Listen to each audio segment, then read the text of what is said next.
नमस्कार दोस्तों, स्वागत है आप सभी का एमडी क्लास के यूट्यूब चैनल में। एसएससी जीडी की पहले शिफ्ट का पेपर ओवर हो चुका। आज से पेपर स्टार्ट था 11 फरवरी, आज पहला शिफ्ट है। पेपर खत्म हो चुका। कौन कौन से क्वेश्चन पूछेगा उन सभी को इस वीडियो में हम लोग डिस्कस करने वाले, तो पूरी वीडियो को स्टार्टिंग से लेकर आगे तक जरूर देखिएगा। सारे के सारे क्वेश्चन काफी ज्यादा महत्वपूर्ण और आगे आने वाले शिफ्ट के लिए बहुत ज्यादा महत्वपूर्ण है। तो चलिए वीडियो को शुरू करेंगे। जिन लोगों ने अभी तक चैनल को सब्सक्राइब नहीं किया वो सभी बच्चे तुरंत सब्सक्राइब कर लीजिए, बेल आइकन पर क्लिक करिए ताकि आपको नोटिफिकेशन मिलती रहे। क्योंकि सेकंड शिफ्ट, थर्ड शिफ्ट और मैथ के जितने क्वेश्चन है, साइंस के जितने क्वेश्चन है, जितने भी क्वेश्चन है सभी को अलग अलग ही वीडियो बना के डिस्कस करेंगे और हर एक चीज के बारे में पूरी डिटेल से बात करेंगे। सबसे पहले तो सिलेबस के बारे में बता दें कि मैथ से 25 क्वेश्चन, जीएस जीके से 25 क्वेश्चन, रीजनिंग से 25 क्वेश्चन और आपके हिंदी और इंग्लिश से 25 क्वेश्चन मिला के आ रहे हैं।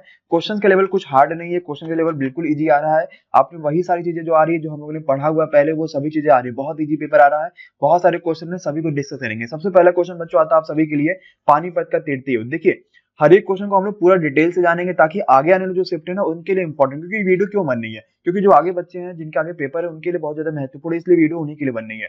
तो पानीपत का तीर्थी युद्ध पूछा गया था। तो आपको बता दें सबसे पहले तो कि पानीपत का जो तीर्थी युद्ध था ना वो 1761 में हुआ था। कब हुआ था? 1761 में हुआ था। अब ये क्वेश्चन पूछा जा सकता है आगे वाले शिफ्टों में, क्योंकि ऑनलाइन का यही चलता रहा, यही हमेशा रहा है कि वो जो क्वेश्चन आज पूछते हैं उसी रिलेटेड क्वेश्चन बाकी के तीनों शिफ्ट में पूछे जाते हैं। तो सब ये हो गया था, मराठा साम्राज्य के बीच हुआ था और अहमद शाह अब्दाली के बीच। किसके हुआ था? अहमद शाह अब्दाली के बीच। कब हुआ था? 1761 ईस्वी में हुआ था पानीपत का तीर्थी युद्ध। पानीपत का प्रथम युद्ध, पानीपत का द्वितीय युद्ध, ये भी दोनों बहुत ज्यादा महत्वपूर्ण है। इन दोनों को भी आप लोग देख लीजिएगा, इन दोनों से भी बहुत सारे क्वेश्चन आपको वहां पे देखने को मिल जाएंगे। इसके बाद दोस्तों जो दूसरा क्वेश्चन आता है आप सभी के पास, वो ये कहता है कि नर्मदा नदी जो है वो कहाँ से निकलती है, ये क्वेश्चन पूछा गया। यानी नर्मदा नदी का उद्गम स्थल कहाँ से है? तो अमरकंटक की पहाड़ियों से है। अभी हाल ही में नर्मदा नदी की साइड में आपको पता है गुजरात में बनाया गया था दुनिया की सबसे बड़ी मूर्ति, जो किसकी है? सरदार वल्लभ भाई पटेल की, जिसका नाम है स्टैच्यू ऑफ यूनिटी। जो नासा ने ये भी कहा कि वो आपको आसमान से आप जब देखोगे बाहर से तो वो चीजें पूरी साफ साफ आपको वहां पे मूर्ति दिखाई देती है। तो ये आपको याद रखना है। इसी से रिलेटेड एक क्वेश्चन पूछा गया था कि नर्मदा नदी जो है वो कहाँ से निकलती है? तो अमरकंटक की पहाड़ियों से। यहाँ पे बिल्कुल सही आंसर हो जाएगा। भरतनाट्यम के बारे में पूछा गया कि भरतनाट्यम जो है वो किस राज्य से संबंधित है, कहाँ से संबंधित है? तो तमिलनाडु से संबंधित है। अब आपको क्या करना है, हर एक राज्य में जो वहाँ के नृत्य हैं, जो वहाँ के फेमस नृत्य है, वो आपको अच्छे से याद करके जाना है, कवर करके जाना है, क्योंकि उससे रिलेटेड बहुत सारे क्वेश्चन आपके पूछे जाने वाले हैं। डीएनए का फुल फॉर्म पूछा गया था। तो फुल फॉर्म डीएनए का, आरएनए का, यूएसएसआर का, यूएसएसआर के बारे में एक क्वेश्चन पूछा गया था। पैन का फुल फॉर्म क्या होता है? इन सभी चीज का फुल फॉर्म याद कर लीजिए। डीएनए का जो फुल फॉर्म होता है वो होता है डीऑक्सी राइबो न्यूक्लिक एसिड, ये डीएनए का फुल फॉर्म होता है। मैंने इसको बहुत पहले ही आपको कवर कराया था जब मैं टॉप 50 क्वेश्चंस लेके आता था फिजिक्स, केमिस्ट्री और बायो के, वहां पे मैंने आपको चीजें कवर कराई थी। बुक्स के बारे में क्वेश्चन पूछा जाएगा, हर एक दिन बुक्स के बारे में क्वेश्चन जरूर आएगा, तो बुक्स वाली वीडियो जरूर देख लीजिएगा। तो बुक के बारे में आया था कि बुक इंडिया 2020 ये किसने लिखी है? इसका सही आंसर बच्चों क्या होगा? एपीजे अब्दुल कलाम। ठीक है, इंडिया 2020 ये किसने लिखी है? तो एपीजे अब्दुल कलाम।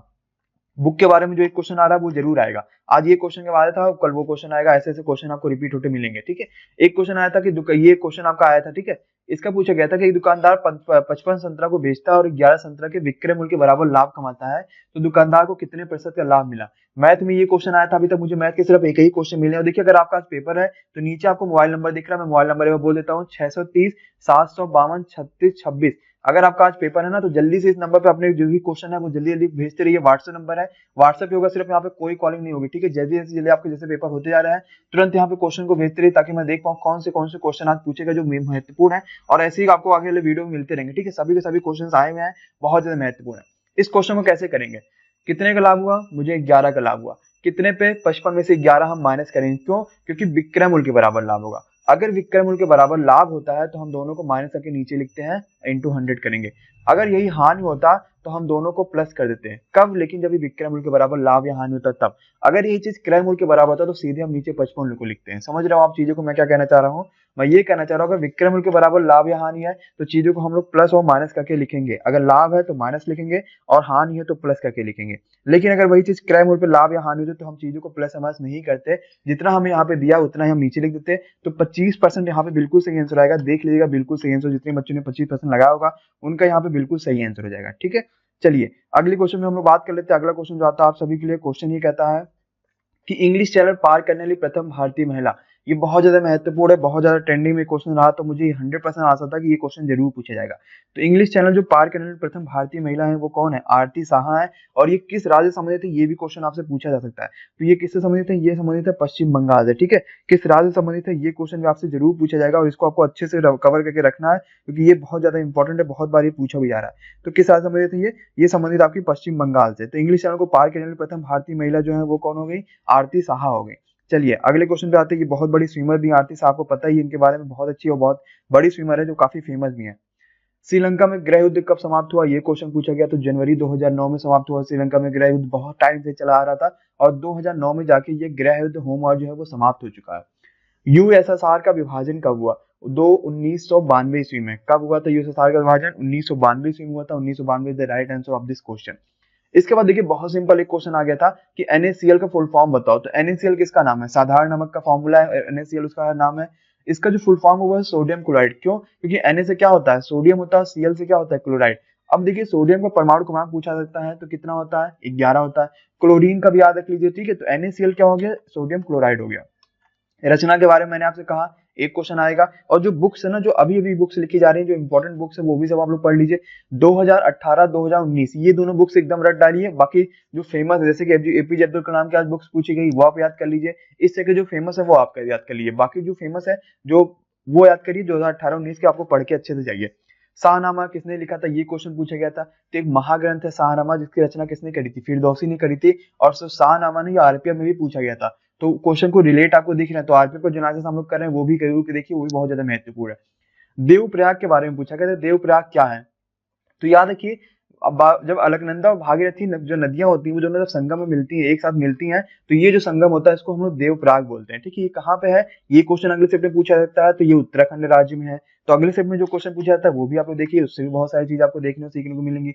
एक क्वेश्चन आया था आगरा की स्थापना के बारे में। नीचे आपको नंबर दिखाई दे रहा है, लगातार नंबर दिख रहा है आपको, उस पर जल्दी से मैसेज करते रहिए सभी बच्चे के क्या क्या क्वेश्चन आज पूछे गए।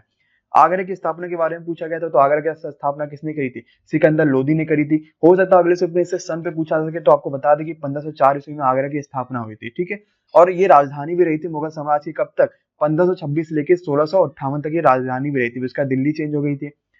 आरबीआई के गवर्नर के बारे में पूछा गया तो अभी हाल ही में आपको पता है शक्तिकांत दास बने थे आरबीआई के नए गवर्नर। ये इंपॉर्टेंट क्वेश्चन था और आना इसका 100% तय था। एक क्वेश्चन ये आ गया था, बहुत ही महत्वपूर्ण क्वेश्चन था, कुछ अलग क्वेश्चन था क्योंकि बहुत सारे बच्चे इसके बारे में नहीं जानते थे। क्वेश्चन ये कहा था कि हवा महल किसने बनवाया है? तो सवाई प्रताप सिंह ने हवा महल बनवाया था। अगले सब में एक क्वेश्चन जरूर पूछा जाएगा कि कब बनाया गया था? तो 1798 ईस्वी इसका बिल्कुल सही आंसर हो जाएगा, ठीक है। इसे किसी राजमुकुट की तरह वास्तुकार लाल चंद उस्ता द्वारा डिजाइन किया गया। वास्तुकार कौन था? लालचंद उस्ता। कौन था वास्तुकार उस समय? लालचंद उस्ता। जैसे कि आपसे लाल किला और ताजमहल का वास्तुकार पूछा जाता है, ठीक है। तो इसी तरीके से आपको ये वास्तुकार याद होना चाहिए। इससे भी रिलेटेड क्वेश्चन बहुत ज्यादा पूछे जा चुके हैं। विश्व कैंसर दिवस दिवस पे भी एक क्वेश्चन आ रहा है, ये भी आप लोग देख लीजिए। जितने भी दिवस है उस पर एक क्वेश्चन आपको आनी चाहिए। तो फरवरी 4 फरवरी को विश्व कैंसर दिवस मनाया जाता है। एक ये मैथ का और क्वेश्चन मेरे पास आ चुका है, ये देख लीजिए। यदि दो संख्याओं का जो गुणनफल है वो 53 है और जो योगफल वो 53 और सबसे छोटी संख्या गुणनफल 196 है, तो सबसे छोटी संख्या पूछी गई है। बहुत आसान सा क्वेश्चन है। कैसे करेंगे हम लोग? सिंपल सा है, ऑप्शन से करेंगे। दोनों संख्याओं का गुणन योगफल जो वो 53 है। अगर पहली संख्या मान लेते हैं 4 है तो दूसरी क्या होगी? 49। दोनों का मल्टीप्लाई कर 196, यानी छोटी संख्या 4 ही। ऑप्शन नंबर ए बिल्कुल सही आंसर हो जाएगा, ठीक है। ऑप्शन से इस क्वेश्चन को सॉल्व करेगा। कोई लोग बिना ऑप्शन के ऐसे क्वेश्चन को मत सॉल्व करेगा। और जो मैंने टाइम लाइन की वीडियो बनाई थी वो मैं आपको पहले बता दूं। और हाँ, ये कल मुझे गलती हो गई थी कि माइनस मार्किंग मैंने बता दिया था, जबकि माइनस मार्किंग नहीं है, ठीक है। जब मैंने ऑफिशियल जाके वहां पे देखा तो माइनस मार्किंग का फिलहाल कोई तो प्रावधान वहां पे नहीं किया गया, मतलब ये बताया नहीं गया कि माइनस मार्किंग है कि नहीं है। तो माइनस मार्किंग बिल्कुल मत नहीं है। आप 100 में से 100 क्वेश्चन पूरा करके आइए, कोई दिक्कत नहीं। जितने क्वेश्चन कर पाइए उतने क्वेश्चन करिए, लेकिन हाँ किसी भी क्वेश्चन को मत छोड़िए, क्योंकि बहुत ज्यादा इंपॉर्टेंट क्वेश्चन सभी के सभी हैं। और किसी भी क्वेश्चन को छोड़िए मत, सभी के सभी क्वेश्चन पूछे जा सकते हैं। लघु संविधान जो किस संशोधन को कहा गया है? तो ये आपका 42वां संविधान संशोधन था, जो कब हुआ था? 1976 ईस्वी में हुआ था, जिसे मिनी कॉन्स्टिट्यूशन या फिर लघु संविधान का नाम दिया जाता है, ठीक है। क्या नाम देते हैं इसको? मिनी कॉन्स्टिट्यूशन या फिर लघु संविधान का नाम देते हैं। हास्य गैस नाइट्रस ऑक्साइड है, N2O इसका फुल फॉर्म है। N2O इसका क्या है? डिनोटेड है क्या है? हास्य गैस यानी कि लॉफिंग गैस। अच्छी क्वेश्चन है, बहुत ज्यादा महत्वपूर्ण है। दिल्ली पुलिस किसके अंतर्गत आती है? केंद्र सरकार के अंतर्गत आती है, राज्य सरकार के अंतर्गत आती है? ये क्वेश्चन पूछा गया था। तो बिल्कुल बहुत आसान सा है, केंद्र सरकार के अंतर्गत आती है। कौन सी? दिल्ली पुलिस। किसके अंतर्गत आती है बच्चों?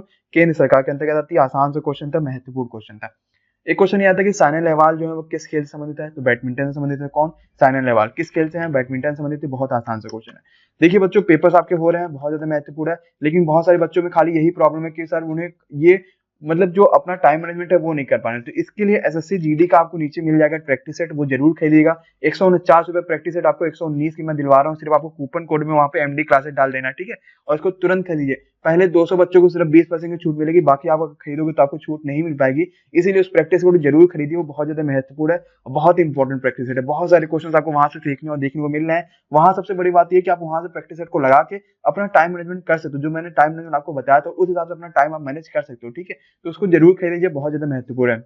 जितने भी क्वेश्चन आपसे पूछे जा रहे हैं, नीचे कमेंट बॉक्स आपको नंबर दिखाई दे रहा है, उस पर व्हाट्सएप जरूर करिए जल्दी से अपने सभी के सभी क्वेश्चन, जिसपे हम लोग उस पर एक कंप्लीट वीडियो बना सके। आपको पेपर कब है, शिफ्ट कब है और कहाँ से आपको ये जरूर लिख लीजिएगा, ठीक है। Thank you so much for watching videos, thank you so much. Railway exams में अर्थमेटिक और एडवांस मैथ्स 40 से 50% पोर्शंस को कवर करते हैं और इसमें एक अच्छा स्कोर करने के लिए आपके बेसिक्स का क्लियर होना बहुत ही ज़्यादा महत्वपूर्ण है। मैंने खुद एसएससी सीरियल के मैथ सेक्शन में 50 आउट ऑफ 50 मार्क्स स्कोर किया है। मेरे कोर्सेज में आपको बेहतरीन कॉन्सेप्ट्स और शॉर्ट ट्रिक्स मिलेंगे, जिससे आप मैथ के हर एक क्वेश्चन को विद इन सेकंड सॉल्व कर पाओगे। मैं हूं सत्यम गुप्ता और मैं अनअकैडमी प्लस पर लाइव पढ़ाता हूं।